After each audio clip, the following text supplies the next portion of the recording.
깊이가 다른 경제 콘텐츠 3프로TV 오늘 아침 라이브 4월 2일 화요일 순서 전해드립니다. 반갑습니다. 정프로고요. 튀르키예에서 지방선거가 있었는데 집권 여당이 참패를 했답니다. 그 가장 큰 이유가 물가 때문이라고 뭐 분석하는 기사가 좀 나왔습니다. 에르도안 대통령이 굉장히 좀 난감한 상황에 처했다 뭐 이런 소식까지 전해지고 있는데 물가가 확실히 선거에는 굉장히 좀 악재인 것 같고요. 정부 여당 쪽에 전 세계적으로 하여튼 물가가 굉장히 뭐 미국도 그렇고요, 뭐 유럽도 그렇고 우리나라도 물가가 굉장히 지금 올라 있는 그런 상황인데 이게 또 한 일주일여 앞으로 다가온 선거에 또 어떤 영향을 미칠지 뭐 그런 것도 한번 세심히 살펴보도록 하겠습니다. 자, 그러면 오늘 순서 잠깐 소개해드리고 바로 시작하도록 하겠습니다. 먼저 우리 권순우 팀장과 함께 뉴스를 정리해서 전해드리고요. 박병창 이사 오늘 투자와 관한 이야기 또 주식시장에 대해서 여러 이슈들 또 함께 짚어보도록 하겠습니다. 그리고 오랜만에 아침에 찾아주시는 강환국 작가 세린메이 또 뭐였죠? 바인 언제요? 그 악토버인가요? 하여튼 뭐 그렇게 5월에 뭐 팔고 뭐 10월에 사라 뭐 이런 이제 퀀트적으로 접근하는 아주 개인 투자자 중에 굉장히 성공한 분이죠. 이분과 함께 올해도 세린메이가 통할 건지 그런 이야기들 한번 데이터를 통해서 이야기 나눠보도록 하겠습니다. 자, 그럼 먼저 뉴스들 어떤 뉴스들이 있는지 우리 권순우 팀장과 함께 이야기 나눠보도록 하겠습니다. 우리 권 팀장님 어서 오십시오. 네, 안녕하세요. 3프로TV 권순우 취재팀장입니다. 네, 반갑습니다. 반갑습니다. 터키 물가 얘기하셔가지고 예. 좀 지금 얼마나 됐나 좀 보고 있는데 2월에 물가 상승률이 67%네요. 그러니까요. 예. 금리도 거의 한 40~50% 될 건데 여기가 40~50%. 예, 한 40% 정도 될 거고. 어디는 뭐 0.25를 낮추냐 마냐 때문에 난리가 나는데 여기 40인지 50인지 하여튼 어마어마한 물가, 어마어마한 금리. 그래서 지금 진짜 그런 나라에서 어떻게 사나 모르겠어요. 가끔 저 터키 여행하시는 분들이 너무 좋다고. 그러니까 외국에서 갈 땐 너무 물가가 싼 거예요. 그쵸. 예, 거기 나라 안에서야 뭐 엄청 올랐겠지만, 그래서 달러 갖고 가면 엄청 지금 뭐 좋다는 얘기를 하시는 분들도 계시긴 하더라고요. 네. 알겠습니다. 여튼 그래서 지방선거를 아주 참패를 했습니다. 네. 자, 그러면 뉴스들 들어가면서 먼저 미국 증시 어떻게 됐나 한번 볼까요? 예, 보합입니다. 보합입니다. 미국 증시는 뭐 특별하게 뭐 눈에 띄는 흐름을 보이진 않았는데요. 다우존스는 마이너스 0.6%, 나스닥은 플러스 0.1%, S&P 500은 마이너스 0.2%를 기록했습니다. 네. 근데 미국 경기가 좀 전에 그 박상현 의원님 잠깐 나가시면서 잠깐 얘기 나눴었는데 네. 뭐가 이렇게 경제가 좋냐? 그러니까 우리가 진짜 그 공포를 타고 오른다, 공포 뭐 지수는 공포를 타고 오른다 이런 얘기들 계속 한 지가 꽤 됐잖아요. 네. 근데 경제가 너무 좋아요. 이번에 PMI 지수가 발표가 됐는데 PMI 지수라는 거는 아무래도 그 제조업 경기의 지표라고 할 수 있는데 여기가 그 ISM 제조업 지수랑 PMI가 17개월 만에 50을 웃돌았습니다. 네. 50이 넘어가면은 경기가 확장 국면이라는 의미거든요. 그리고 사실 그 중국 같은 경우도 올해 3월 제조업 PMI 지수가 50.8을 기록하면서 반년 만에 PMI 지수가 50 이상으로 올라왔거든요. 네. 그러니까 지금은 뭐 미국도 좋고 중국도 좀 좋아진 그런 상황입니다. 그래서 이렇게 뭐 지수가 좀 주가가 많이 올라서 불안해하시는 분들이 꽤 많을 거고 네. 요즘에 그 증시의 수급 동향을 보면은 개인 투자자분들이 좀 개인 섹터에서 돈이 많이 매도가 나오거든요. 그래서 다들 그 생각들을 하시는 것 같아요. 좀 뭐 비싼데 뭐 이런 많이 오른 것 같은데 그런 생각을 하고 있는데 지금까지는 경제가 도대체 왜 이렇게 좋은가를 분석해야 될 정도로 좀 계속적으로 확장이 되고 있는 국면이어서 이런 부분들에 대해서 좀 이코노미스트들의 좀 면밀한 관찰이 필요하지 않을까 싶습니다. 네. 뭐 개별 주식 중에서는 역시 정치 테마주가 위험하다라는 걸 좀 보여줬던 게 그 트루스 소셜 있잖아요. 트럼프 거. 예. 네. 거기 마이너스 20% 나왔습니다. 주가가. 하도 만에. 예. 800억 원 가까운 순손실이 났다라는 얘기가 전해지면서 좀 마이너스 20% 난 걸 봐서 뭐 미국이나 중국이나 정치 테마주는 좀 위험하구나. 네. 예. 심지어 여기는 그 대통령 후보 중에 지금 지지율 1위잖아요. 네네. 그런데도 정치 테마주는 위험하더라. 아 그렇습니까? 예. 네. 자, 하여튼 아침에 여러분 뭐 출근길과 함께하는 게 어떤 것일까 이제 궁금할 수도 있는데 아침에 우리 출근길에 우리 3프로 TV 오늘 아침 라이브를 보시는 분들도 계시고 그렇습니다만 늘 함께하셔야 될 게 백년화편 밥알 찹쌀떡. 네, 든든하게 아침 식사 대용으로 너무 좋지 않습니까? 아, 좋죠. 예, 그게 조금 뭐 부담스럽다 하시는 분들은 이제 마니커 닭고기, 닭가슴살로 함께 하시면 또 건강과 근육을 채우실 수 있는 거죠. 드시고 난 다음에 뭐 드세요?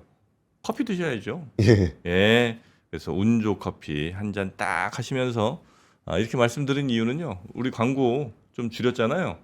왜 또 광고 없냐고 난리를 치셔갖고 네, 제가 입으로 대신하고 있습니다. 네, 운조 커피 한 잔과 백년화편 밥알 찹쌀떡 그리고 마니커 닭고기 닭가슴살로 아침을 시작하시면 얼마나 좋겠습니까? 네, 이렇게 또 전해드립니다. 수식은 저 코덱스 빅테크 10 네. 저런 거 하시면은 그렇습니다. 많이 올랐을 것 코덱스 같은데. 테슬라 인컴 프리미엄 채권 혼합 액티브는 또 어떨까요? 매월 분배금을 주는 테슬라 커버드콜 월 분배 ETF인데요. 네. 매월 주는 거죠, 저거는. 예, 저렇게 또 매월 월급처럼 받아가면 용돈 쓰듯이 매우 행복한 또 한 달 한 달이 되지 않을까 싶습니다. 자. 저기 좀 3% 모닝 세트 같은 거 만들면 어때요? 백년화편 뭐. 저 맥모닝처럼 네. 커피에 여기 밥알 찹쌀떡에 닭가슴살 필레 이렇게 이제 구성하는 아주 건강식이죠. 네.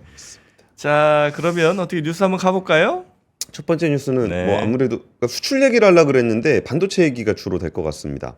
올해 수출 좋을 거다, 반도체 좋을 거다라는 얘기 계속적으로 해왔었잖아요. 네. 근데 작년에 좀 암울하던 시기에도 이게 반도체가 내년에는 확실히 좋을 거다라는 얘기를 했었는데 이게 숫자로들 이제 확실하게 잡히고 있습니다. 네. 3월에 이제 수출 통계가 나왔는데 이 반도체가 무려 35%가 늘어나면서 우리나라 수출을 이렇게 쭉 이끌었다. 끌어올렸습니다. 네. 그러면서 반도체 수출은 110억 달러를 돌파하면서 21개월 만에 최대 실적을 기록을 했습니다. 그러다 보니까 전체 수출은 전년 동월 대비해서 3.1% 증가를 했고요. 수입은 12.3%가 감소했습니다. 그러다 보니까 무역 수지도 뭐 많이 개선이 되면서 10개월 연속 흑자를 기록하고 있고요. 또 여기서 그 2월 달은 날짜가 얼마 안 됩니다. 네. 그래가지고 이제 조업일수를 좀 감안을 해보면은 일평균 수출 기준으로 봤을 때는 무려 9.9%가 늘었습니다. 이야, 그러니까 월 이것이 기준으로는 네. 3.1%. 일평균이 중요하죠. 일평균으로 보면 9.9%. 네. 그래서 굉장히 좀 실적이 좋았습니다. 그리고 15개 주력 수출 품목 중에 7개 품목의 수출이 증가했습니다. 보면은 반도체 증가했고요. 그리고 석유 제품도 증가했었고 디스플레이도 증가했고 바이오에스 무선 디스플레이도 통신 증가했어요? 예, 증가했습니다. 그리고 선박 같은 경우도 무려 102%가 증가를 했습니다. 네. 뭐 이런 것들이 누적되면은 이제 실적으로 좀 나오게 되겠죠. 여기서 마이너스를 보이는 데들도 있긴 있는데 예를 들어서 네. 자동차 지금 뭐 작년에 사실 하드 캐리를 자동차 혼자 끌고 갔었잖아요. 워낙 이제 갔죠. 네, 자동차가. 그래서 5%가 줄었는데 5%가 줄었다라고 해서 뭐 크게 실망할 건 없습니다. 역대 수출 기준으로 봤을 때는 2위를 기록하는 그런 수출 실적을 기록하고 있어서 전반적으로 좀 괜찮은 상황이다라고 보시면 될 것 같고 최우석 산업부 무역투자실장은 뭐라 그랬냐면 AI 서버 투자나 PC용 반도체 등이 줄고 있어 물량으로 보면 낸드 플래시 가격도 지난해보다 25% 올랐는데 네. 앞으로도 더 오를 것 같다라고 좀 설명을 했고요. 이게 자동차 수출 관련해서는 뭐 줄어도 역대 2위. 전기차 성장세는 여전히 견조하다. 그리고 또 하나는 여기서 좀 눈여겨봐야 되는 제 눈에 좀 띄었던 부분들은 뭐가 있냐면 네. 여기입니다. 중국 0.4% 증가했습니다. 오랜만에 한 거죠. 와, 그러니까 지금 안 그래도 지금 미국 수출이 좀 하드 캐리를 하고 있는 와중에 여기서 중국이 이걸 다 까먹고 있었거든요. 근데 여기가 플러스로 돌아선 것도 우리나라 전체 수출에는 굉장히 좋은 기여를 하고 있다라고 보시면 될 것 같습니다. 근데 아까 제가 그 최우석 실장님의 얘기를 굳이 전해드렸던 이유 중에 낸드 플래시 가격도 지난해보다 25% 올랐다. 라는 얘기를 했는데 최우석 실장은 산업부 무역투자실장이죠. 예. 여기서 지금 낸드에 비해 낸드 플래시가 그 D램 반등에 비해서 좀 더디게 나온 측면이 있고 그리고 뭐 D램 쪽은 이제 HBM이라는 주요 수요가 또 있다 보니까 좀 더 기대를 모으고 있었는데 낸드 플래시는 좀 반등이 좀 더디다라는 얘기를 하고서 낸드에 대해서 관심을 좀 많이 안 갖고 있었어요. 네. 근데 이게 낸드 플래시라는 게 뭐 이거를 USB로 쓰면은 USB가 되는 거고 우리가 이제 뭐 이거 뭐라 그러죠? 하드 디스크라고 옛날엔 그랬고 SSD. 예. 예. 요거를 뭐라고 불러야 되는지 잘 모르겠더라고. 외부 저장 장치라고 부르나? 이게 낸드를 좀 넣어 갖고 만드는 게 네네네. HDD 말고 SSD로 만드는 거거든요. 그러니까 플래시 메모리 같은 게 그 낸드인 거죠? 그쵸. 네. 이게 그 서버에 들어가는데 네. 서버의 작년에 생각해 보면은 글로벌 빅테크의 그 데이터 센터 투자가 굉장히 미흡했습니다. 그러고서 거기에 그나마 있는 데이터 센터 투자는 거의 GPU 몰빵. 그렇게 갔었기 때문에 네. 이제 기업용 그 솔리드 스테이트 드라이브 SSD가 진짜 안 팔렸습니다. 네. 이게 얼마나 안 팔렸냐면 이거 거의 아무도 안 보는 통계인데 이게 작년 6월 통계거든요. 네. 주요국 SSD 수출에서 보면은 미국 수출이 마이너스 80%였습니다. 아이고야. 그러니까 이 정도면은 거의 안 사갔다고 보면 돼요. 그러니까 주문 아예 안 했다. 네. 그러니까 기존에 주문해 놓은 거는 조금 들고 가고 거의 안 들고 갔다라고 보면 될 거고 미국에서 이게 마이너스 80%가 났다는 거는 네. 글로벌 빅테크라고 하면은 뭐 이게 이 클라우드 서비스 운영하는 데가 아마존, 메타, 구글, 마이크로소프트 이 정도잖아요. 거의 주문 안 했다고 보시면 돼요. 그러니까 이 정도로 좀 처참하게 박살이 나 있었는데 네. 여기가 그 삼성전자가 올해 2분기 기업용 SSD 가격을 1분기에 비해 최대 25% 올린다는 계획을 세운 것으로 전해지고 있습니다. 낸드를 왜 이렇게 안 샀지? 낸드라나? 와, 거기서 낸들 하나 나올 줄 몰랐네요. 예. 근데 진짜 왜 이렇게 안 사간 거예요? 왜냐면 이거 수요는 사실 뭐 이렇게 엄청 막 플럭세이션이 있을 필요가 없는 거 아니에요? 그냥 쭉 뭐 사는 사람들 쭉 살 거고 핸드폰에 들어가는 거 계속 들어갈 거고. 근데 그 중에서 이제 데이터 센터 투자는 네. 더더욱 견조할 거라고 봤어요. 뭐 사람들이 뭐 핸드폰을 안 사도 클라우드 서비스를 쓰다 안 쓰진 않잖아요. 네. 그랬는데 작년에 갑자기 AI 열풍이 불고 전반적인 IT 수요가 줄어들었으니까 네. 파이는 줄었는데 줄은 파이를 GPU에다 몰빵을 한 거죠. 아, GPU 몰빵하느라고 이걸 못 샀구나. 예, 예. 그럴 수 있겠네. 예. 근데 이 정도면 어느 정도 수준이 마이너스 80%가 어느 정도 수준이면은 예. 제 추정키로 이게 삼성전자가 이제 글로벌 SSD 1위 사업자거든요. 그러면 거의 하이닉스는 못 팔았다고 보셔도 무방해요. 그러니까 이 하이닉스 같이 거대한 회사에 네. SSD 판매가 거의 제가 보기엔 제로에 가까웠을 겁니다. 근데 이게 전반적인 수요가 안 좋다 보니까 SSD가 얼마나 안 좋았는지가 상대적으로 덜 부각이 됐었는데 네. 여기서 지금 안 그래도 지금 무역 실장님 얘기로는 이미 25% 낸드 플래시 가격이 올랐고 여기에 삼성전자는 2분기에 기업용 SSD 가격을 25% 올리는 걸 계획하고 있을 거다라는 걸 본다면 와, D램에 이어서 이게 두 축이잖아요. 메모리 반도체는. 그렇죠. 그러니까 D램은 어느 정도 좀 올라왔고 이 D램보다 한 5배에서 7배 정도 더 비싼 HBM은 이미 엔비디아가 다 사갖고 네. SK 하이닉스 거는 여기에 낸드 플래시가 거의 제로에서 시작해서 올라오고 있는 거거든요. 그러니까 이게 지금 메모리 반도체의 봄은 확실히 왔다. 아, 꽃이 피었습니다. 예, 네. 이제 우리가 우리가 봐야 되는 거는 여름이 얼마나 뜨거울까. 아하. 그러니까 어느 정도까지 뜨거울까를 봐야 되는 거지 이게 봄이 오냐 안 오냐는 더 이상 논할 상황은 아닌 것 같습니다. 여기에 더해서 지역별로 보더라도 네. 미국은 이 전개가 뭐 언제 꺾이나 싶을 정도로 계속적으로 좋고 있고 그 차가웠던 그 중국은 이제 플러스 영상 온도로 올라와 있다라는 정도로 좀 말씀드리겠습니다. 네, 중국도 좀 살아나는 그런 살짝 분위기가 감지가 되고 있는 것 같고요. 두 번째 뉴스도 한번 가볼까요? 두 번째 뉴스는 5대 은행의 가계대출이 11개월 만에 줄었다라는 소식을 좀 전해드리겠습니다. 아, 줄었어요? 예, 줄었습니다. 가계대출이요. 5대 은행 기준으로 이거는 공식 통계는 아니고 저도 이제 금융권 출입할 때 은행별로 이제 대출 잔액을 월별로 이렇게 기자들이 달라 그래요. 그래가지고 모으는 건데 5대 시중은행 기준으로 가계대출 잔액이 693조 5,600억 원으로 전월보다 2조 2천억 원이 줄었다라는 거고요. 가계대출에서 가장 큰 비중을 차지하고 있는 주택담보대출 잔액이 한 4,500억 정도 감소를 했다라는 겁니다. 가계대출과 주택담보대출 잔액이 줄어든 거는 지난해 4월 이후에 11개월 만이다. 라는 거고요. 신용대출 잔액 같은 경우도 한 1조 3천억 정도가 줄었는데 2021년 12월 이후에 지난해 10월을 제기하고는 계속적으로 감소세를 이어가고 있습니다. 대충 분위기를 보면은 가계대출 쪽은 조금 분석이 조금 더 필요할 것 같고 신용대출 쪽은 금리가 많이 높다 보니까 좀 신용대출 쪽에서는 상환을 많이들 하시는 것 같아요. 네네. 그래서 아무래도 좀 소비를 좀 줄이다 보니까 신용대출 쪽에 전반적으로 좀 추세적으로 좀 줄어들고 있는 모습을 보이고 있고요. 가계대출이 줄어든 부분에 대해서 제가 왜 분석이 필요하다라고 말씀을 좀 드렸냐면은 가장 큰 축에서는 이제 시중은행들에다가 이제 금융당국이 가계부채를 좀 관리를 해라. 그래가지고 올해 가계대출 증가율을 한 2% 이내로 관리하겠다라고 보고한 게 있어요. 네. 그러니까 이게 가계대출이 늘어나는 것에 대해서 되게 이제 부정적으로 생각하시는 분들이 좀 많이 있잖아요. 근데 이거를 경제적인 관점에서만 본다면 가계대출이 늘어나는 것 자체는 좀 자연스러워요. 네. 왜냐하면은 이게 신용 창출이 계속적으로 이루어져야 경제가 잘 돌아가는 거니까. 그런데 가계대출이 늘어나는 것 중에 좀 안 좋은 건 뭐냐면 이렇게 너무 빠르게 늘어나는 게 별로 안 좋은 겁니다. 그렇죠. 그러니까 가계대출 증가율이 일반적으로 그러니까 일반적으로 얘기할 때는 경상성장률 정도가 적정하다라는 얘기를 하는데 경생성장률이라는 거는 경제성장률 플러스 물가상승률. 플러스 물가 상승률이요? 예, 예. 그러면 2% 정도 경제 성장하고 물가 상승이 한 2%쯤 되면 한 4% 정도 늘어나는 게 정상? 그러니까 그 정도면 과열은 아니다.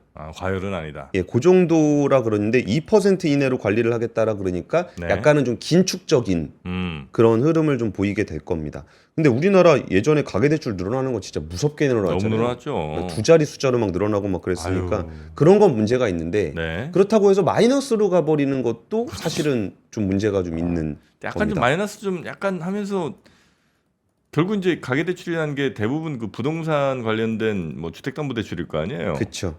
그건 좀 약간 온도가 좀 식어줘야 될 필요성이 좀 있지 않나. 아닌가? 그렇긴 한데요. 그러니까 뭐 그거는 좀 관리를 할 필요가 있죠. 예. 예, 그 부분에 대해서는 좀 판단의 여지가 좀 있는 것 같습니다. 그거는 이제 주택 가격이 어느 정도 과열이냐라고 생각하는 거에 따라서 그런 거고 저는 너무 비싸. 경기적인 측면만 좀 말씀을 좀 드렸던 겁니다. 알겠습니다. 근데 여기서 또 인상적이었던 숫자가 네. 정기예금 잔액이 873조 3,700억 원으로 전월 대비 12조 8천억이 줄었거든요. 정기 예금이 예, 예. 적금도 한 1조 8천억 감소를 했습니다. 깼다는 건가? 그걸 보면서 네. 이게 왜 요구불 예금으로 안 있고 어디로 갔을까? 네. 근데 분명히 아까 주택담보대출이나 이런 거 보면은 뭔가 부동산으로 간 것 같지는 않고 네. 그러면 이런 것들이 좀 주식시장으로 좀 쫙 들어와줘서 우리나라 자본시장을 좀 더 풍성하게 만들어주면 좋지 않겠나. 네. 뭐 이런 생각을 좀 해봤고요. 그러니까 대출뿐만 아니라 예금도 전체 그 시중에 돌아다니는 돈에는 영향을 좀 미치니까요. 네. 근데 여기서 또 하나 특성 중에 하나가 전세자금 대출이 많이 줄었습니다. 그러니까 전세자금 대출이 거의 1조 8천억이 줄었는데, 그러니까 어찌 보면 전반적인 주택담보대출에서 전세대출이 줄어든 부분들을 감안을 하게 되면은 그렇게까지 많이 줄어든 걸로 보이지는 않아요. 네. 그러니까 전세자금 대출이 많이 줄었다라는 거는 왜 줄었을까라고 생각을 해보면은 아무래도 그 전세 사기 영향이 꽤 있어 보입니다. 전세 사기. 예, 그 전에 하도 전세 사기를 많이 당하다 보니까 맞아. 이게 그럴 수 있어요. 예, 집을 사든지 아니면 그냥 차라리 월세를 내든지 라는 맞아요. 부분들인데 이 부분은 사실 좀 어느 정도는 그 전세 대출이라는 게 일종의 사채업이잖아요. 전세라는 게. 전세가 네, 전세는 사채잖아요. 뭐 그렇죠. 돈 맡기고 이제 잠깐 집 쓰고 나중에 돌려줘야 되는 거니까. 그렇죠. 이제 집주인한테 돈 빌려주고 네. 그 이자 대신 주거 서비스를 제공받는 거니까 네네네. 결국은 집주인의 신용도에 따라서 네. 그 이제 상환이 잘 되냐 안 되냐가 달려 있는 거잖아요. 그러다 보니까 이거는 항상 그 오르고가 이어져야만 가능한 구조잖아요. 전세금 계속 올려줘야만 이게 유지가 가능한 구조여서 이 부분은 좀 자연스럽게 좀 변화가 있다고 생각이 드는데, 여기서 굉장히 특이했던 움직임이 예전에는 아까 기자들이 그 은행 5군데다가 연락해가지고 대출 잔액 통계 받아서 기사 쓴다 그랬잖아요. 네. 근데 이번에 좀 특이했던 움직임이 이 전세대출 쪽에서나 아니면 주담대 쪽에서 인터넷 전문은행으로 굉장히 많이 옮겨갔습니다. 대환대출 플랫폼이 좀 만들어지면서 네. 그러니까 금융당국에서 대환대출 플랫폼이라고 해서 이게 한번 대출 바꾸려 그러면 가서 뭐 서류 내고 뭐 이것저것 해야 되는데 온라인으로 다 할 수 있도록 좀 플랫폼을 만들었거든요.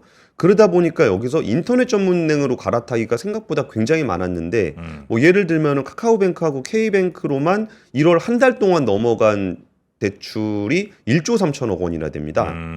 그러니까 아까 5대 은행을 기준으로 집계를 하는 숫자가 네. 전체를 잘 설명해 주지 못할 수도 있겠다. 라는 부분들이 좀 그럴 있었습니다. 수도 있겠네요, 진짜. 예, 예, 글로 간 돈 혹은 뭐 저 코인으로 간 돈도 좀 있는 것 같고. 예. 예. 그래가지고 이게 5대 은행 기준으로 오늘 이제 기사들이 이게 많이 나올 건데 여기서 이쪽으로 많이 빠져나간 돈들 생각하면은 이거는 조금 더 기다렸다가 공식적으로 통계가 나오는 한국은행이나 뭐 이런 데서 공식 통계 나오는 걸 좀 봐야 주택담보대출의 추이를 좀 알 수 있겠다는 생각이 좀 들었습니다. 네. 자, 그러면 세 번째 뉴스도 가봅니다. 세 번째는 오랜만에 우리나라 그 네이버 카카오 얘기를 좀 해보려고 하는데요. 네카오. 예, 사실 카카오 같은 경우는 3만 원에서 6만 원대까지 올랐다가 그 찍고 내려와가지고 한 5만 3천 원 정도 내려와 있는 것 같고 네. 네이버는 한 18만 원 바닥 찍고서 한 23만 원 올라갔다 다시 19만 원으로 좀 내려와 있는 것 같아요. 23만 원까지 올랐어요? 예. 언제? 최근에? 한 잠시만요. 이거 몇 달 전. 몇 달 전에? 그래요? 제가 또 최근에 들어갔지 않습니까? 최근에. 예. 19층쯤에서 들어갔어요. 예. 그래서 지금 우리 저 채팅창이 1월에 23만 원. 그렇습니까? 예, 예. 채팅... 작년 10월에 17만 원까지 내려갔다가 예. 1월에 23만 원 찍고 지금은 19만 원 정도 선에 있습니다. 지금 매수 공시냈잖아요. 그래서 채팅으로. 예. 그러면 제가 좋은 뉴스를 얘기하면 안 되는 거죠? 좋은 뉴스예요? 아니 좋은 뉴스를 드리려고 그런 건 아닌데 예. 설명을 좀 드리고 싶은 부분이 뭐가 있냐면은 네네. 네이버 같은 경우는 전 세계적으로 봤을 때 초거대 언어 모델을 기반으로 해서 서비스를 제공하고 있는 몇 안 되는 업체입니다. 그러니까 뭐 초거대 언어 모델로 일반 서비스 제공하는 업체가 어디가 있을까요? 오픈 AI. 그렇죠. 그리고 뭐 마이크로소프트 같은 데가 이제 코파일럿 뭐 오픈 AI 기반으로 합니다만 오픈 AI라고 할게요. 그건 초거대 모델이니까. 네. 그리고 구글 그렇죠. 네, 바드, 제미나이 같은 거 서비스하고 있고. 그러면 마이크로소프트 있고 뭐 클로드 하고 있는 엔트로픽 같은 경우가 좀 있고. 그럼 또 뭐가 있을까요? 없어요. 없습니다. 네. 그러니까 그 정도로 정말 전 세계적으로 초거대 언어 모델로 일반 서비스를 제공하고 있는 몇 안 되는 업체인데 이 AI 열풍의 수혜를 전혀 못 받고 있는 회사 중에 하나입니다. 하나 중에 하나가 이거는 거의 유일할 겁니다. 지금 그 AI를 하고 있는 회사들은 진짜 전 세계적으로 막 엄청나게 몸값이 올라가고 있는데 그 중에 좀 하나인 네이버 같은 경우는 이게 왜 그렇게 관심을 좀 못 받을까라는 부분이 조금 이상하고요. 그리고 또 하나는 초거대 언어 모델 알고리즘과 서비스뿐만 아니라 AI 반도체 쪽에서도 네. AI 반도체 회사들도 요새 몸값 엄청 높잖아요. 그렇죠. 그러니까 얼마 전에 그 경계원 삼성전자 사장이 마하원이라는 그 반도체를 만들겠다라고 했을 때 여기에 굉장히 중요한 역할을 하고 있는 축이 네이버입니다. 네이버. 예, 근데 네이버가 뭐 여기서는 별로 경계원 사장님도 되게 치사한 게 같이 만들고 있는데 자기만 얘기해요. 네이버 얘기 안 해요? 네이버 얘기는 안 하더라고요. 네, 같이 해야지. 네, 그런 게 좀 있습니다. 네. 근데 결국 이제 우리나라 국내 플랫폼 업체들이 이제 뚫고 나갈 부분들은 이제 AI 같은 신사업 분야가 있을 거고 오늘 말씀드리고 싶은 거는 해외 진출 관련한 얘기를 좀 드리려고 그러는데 네. 예, 카카오가 이제 그룹 컨트롤 타워인 CA 협의체에서 IP 연계, 그룹 간 IP 연계를 강화한 그 스토리 IP소 위원회를 설치한 것으로 좀 알려졌습니다. 근데 이게 어떤 얘기냐면은 네. 굉장히 좀 그 우리나라 재벌이라고 하면은 재벌이라는 게 뭔가 이게 큰 컨트롤 타워가 진짜 그 이것저것 다 이렇게 좌지우지하는 거. 계열사들 막. 이게 좀 문제잖아요. 네. 그러니까 계열사가 이제 자기 기업 가치를 높이기 위해서 스스로 열심히 해야 되는데 그룹의 의사결정에 따라서 야 너 쟤 도와줘 그러면은 여기에서 막 도와주고 막 그러느라 좀 자기 본업을 충실하기가 좀 힘들고 막 그런 게 있잖아요. 근데 카카오는 반대로 계열사들이 하고 있는 그 일들의 시너지가 잘 안 나는 경향들이 좀 있었어요. 개별 회사들은 잘 되는데 개별 회사가 독립적으로 경영을 하다 보니까 네. 여기서 뭔가 시너지를 잘 내기 힘든 부분들이 있는 굉장히 좀 특이한 그래요? 상황이죠. 국내적으로 봤을 때는.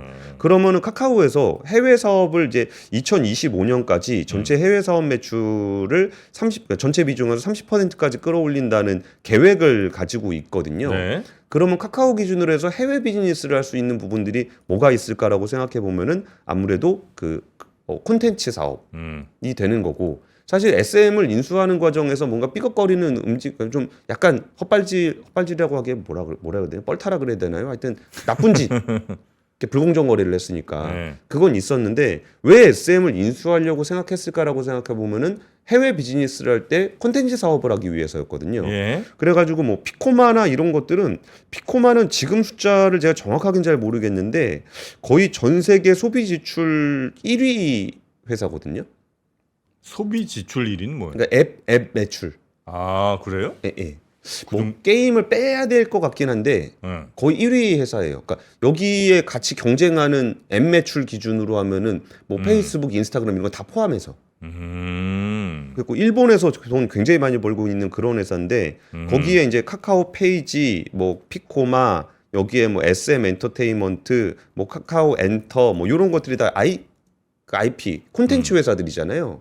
그러니까 이런 사업들의 뭐 해외 전략을 했었을 때 시너지를 내기 위한 이 그 소위원회가 형성이 됐다라는 부분은 이제 카카오가 이제 앞으로 나아가야 되는 콘텐츠의 세계화 쪽에서의 움직임을 좀 기대해 볼 만한 부분이 있는 것 같고, 네이버 같은 경우는 이거는 좀 악재일 수 있는데 악재라고 보기에는 네이버의 영향력을 이렇게 보여주는 건데, 그 일본 정부가 그 라인 야후에 대해서 그 좀 행정 지도를 내렸고 경영 체계를 점검하고 소프트뱅크 지분율을 높이라라고 구두 요청을 했다라는 사실이 일본 언론을 통해서 나왔습니다. 그러니까 우리가 그 일본 메신저는 라인이잖아요. 네. 라인은 네이버 거잖아요. 근데 이 얘기를 사실 잘 안 합니다. 아, 라인이 네이버 거라는 걸. 예. 일본 사람들 기분 나쁠까봐 그런 건데, 그러니까 이게 별로 강조해서 뭐 비즈니스 쪽으로 좋을 건 없잖아요. 근데 동남아에서도 웹툰 시장에 라인이 거의 다 싹쓸이를 하고 있는데 그것도 동남아는 일본이랑 좀 친한 국가들이 많잖아요. 네네네. 그래서 일본 메신저로 알고 있는 사람들이 꽤 있답니다. 그래가지고 그쪽에서 굉장히 좀 잘하고 있는데, 라인 야후의 최대 주주는 지분의 64.5%를 가지고 있는 A홀딩스고요. A홀딩스는 네이버하고 소프트뱅크가 50대 50으로 가지고 있는 그 회사입니다. 그러니까 여기도 이제 그 라인 같은 경우도 네이버의 영향력이 굉장히 강한 회사인데, 여기가 지난해에 정보 유출 건이 발생을 해가지고 51만여 건 정도 유출이 좀 된 게 발생을 해가지고 이 부분에 대해서 좀 관리를 해라라는 게 이제 일본 정부의 입장입니다. 네. 근데 여기에서는 약간 좀 정무적인 해석이 좀 나오는 게, 이 국민 메신저인 라인을 한국의 영향력이 너무 강한 거 아니냐라는 의심들이 일본에서 좀 견제가 좀 있다라는 거예요. 라인을 어쨌든 뭐 지금까지 크게 신경 써서 잘 썼는데 예. 아무리 생각해도 이거 네이버가 조금 영향을 많이 미치는 것 같다. 그러니까 그쵸. 그러니까 그 라인 메신저가 너무 영향력이 크니까 그 중에 절반 정도의 영향력을 미치는 네이버가 이제 신경이 쓰이는 거죠. 그러니까 어쨌든 네이버 같은 경우는 라인을 일본에서 정부가 그 위협을 좀 느낄 정도로 오히려 반대로 얘기하면 잘하고 있다라는 거고, 이게 또 하나가 이제 라인 망가 같은 경우도 지금 일본에서 라인 망가하고 피코마가 거의 싹쓸이 했잖아요. 네. 그러니까 애니메이션 강국인 일본에서 우리나라 플랫폼들이 잘하고 있고, 또 하나는 그 저 C2C 플랫폼이라고 불리는 그 리셀 플랫폼 있잖아요. 네. 그 일본 1위 그 플랫폼이 소다라는 데인데 그거 네이버 겁니다. 아, 소다라는데도 예, 그거 사서 합병해 버렸습니다. 그러니까 소다 옛날에 저 그 카메라 뭐 이런 앱이 있었는데 그거랑 상관없는 거죠? 그 배랑은 좀 다르고 상관없는. 그 서비스 이름은 좀 다른데 1위 업체입니다. 지분 사서 합병을 시켜서 같이 운영하고 있다 해서 무슨 뭐 나이키 운동화 뭐 몇 년 거 뭐 이런 거 막 저 올려갖고 서로 팔고 뭐 이러는 거 말씀하시는 거죠? 예. 그래서 우리나라 플랫폼 업체들의 어떤 너무 요새 좀 기운들이 없는 것 같아가지고 조금 요새 뭐 하고 있는지에 대한 소식을 좀 업데이트해드렸습니다. 아니 근데 뭐 라인 뭐 옛날부터 잘 나갔는데 지금도 여전히 잘 나가는 거지만 일본에서 그렇죠. 또 동남아 쪽에서 잘 나가고. 근데 뭐 주가는 뭐 안 갔는데 뭐 네이버. 근데 강조해서 말하지 못하는 거는 비즈니스적인 이유가 있다. 뭐 이런 얘기를 좀 전해드리고 싶었어요. 그렇습니까? 어쨌든 라인에서 벌어들인 건 그럼 상당수 네이버로 가는 거죠? 그렇죠. 그렇죠? 예, 알겠습니다. 자, 그러면 우리 권 팀장님과 뉴스 요 정도 저희가 정리하고요. 예, 이어서 또 박병창 이사님 얼른 모시도록 하겠습니다. 자, 권 팀장님 오늘도 고생 많으셨고 여의도에 지금 벚꽃이 조금씩 피고 있습니다. 예. 네, 점심시간에 식사하시고 한번 산책 한번 하시고 네, 봄 기운 한번 느껴보시기 바라겠습니다. 네, 별로예요? 아니요. 인사 한번 가려고요, 빨리. 들어가세요. 예, 감사합니다. 고맙습니다. 장 시작 전부터 종료까지 쏟아지는 수많은 뉴스와 정보들. 이 중에서 어떤 것이 투자에 정말 도움이 되는 정보일까요? 3프로의 증시 셔터맨 박근영 마스터가 직접 정보를 선별하고 투자의 힌트를 드립니다. 시간도 아끼고 투자 아이디어도 얻는 시간, 박근영 부장의 마켓 힌트와 함께 하세요. 자세한 사항은 3프로 TV 앱과 홈페이지를 확인하세요.